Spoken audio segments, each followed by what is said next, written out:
However, in order to finally defeat his arch-rival Julius, Aster must first completely control the Seven Wings' power.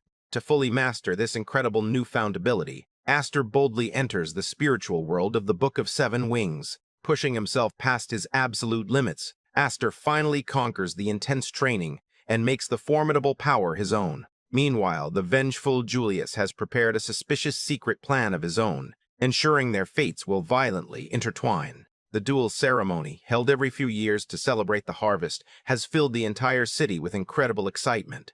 The boy's father gently corrects him, explaining that they are merely cadets who are still nothing more than fledglings. Alfini flashes a warm smile towards Aster, suggesting that he should wave back at the crowd that is cheering. Aster offers a very awkward smile, admitting that he is not really the type of person to do that. As Bigger enjoys the cheers from beautiful girls, Noah sighs, telling him not to tarnish their group's reputation.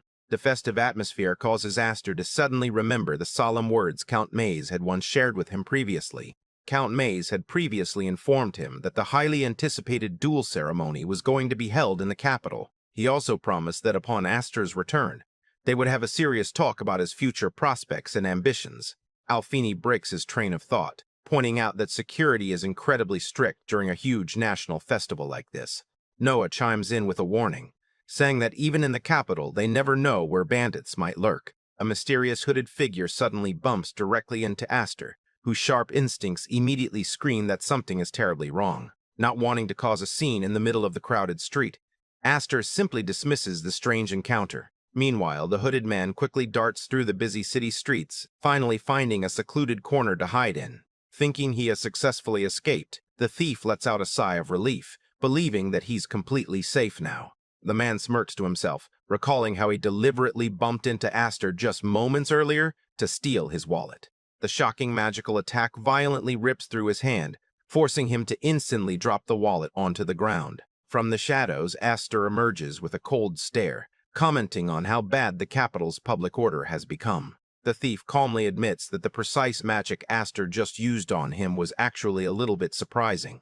Before Aster can react to his nonchalant attitude, the thief vanishes into thin air right before his very eyes. With a smug and condescending grin, the pickpocket reveals that his incredible magic is not his only deadly specialty. With lightning-fast reflexes, Aster draws his own blade and masterfully parries the surprise attack from the mysterious assassin.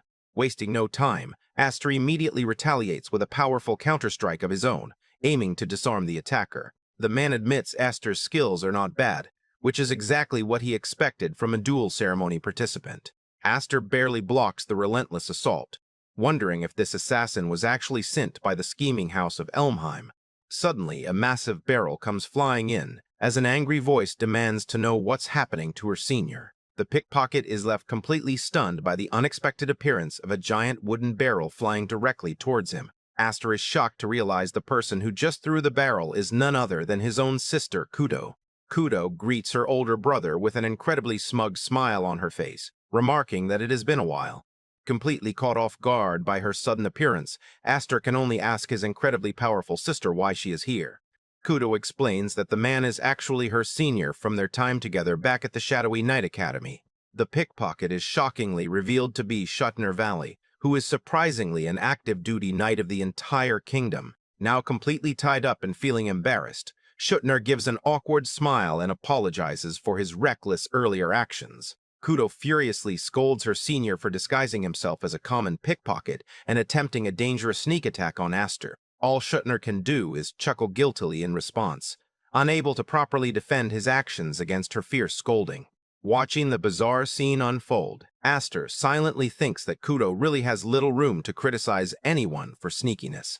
Kudo then explains to the confused group that providing city security is not actually part of their squad's normal jurisdiction. He simply wanted his squad to cheer on Kudo's brother, while also admitting he wanted to watch the ceremony. Kudo points out that Shuttner, who hates public appearances, went out of his way to test her little brother. In response to her pointed observation about his strange behavior, Shuttner simply offers a mysterious and knowing smile back. Noah explains the Black Wolf is a terrifying legend, known for hiding in shadows and striking his enemies without warning. That fearsome and deadly reputation belongs to none other than the legendary Kingdom Knight, Shuttner of the Black Wolf. Schuttner explains that since he also experienced the ceremony, he just wanted to offer some advice to a junior. The mere mention of the previous duel ceremony sends a jolt of shock right through Aster's entire body, as if a dam has broken.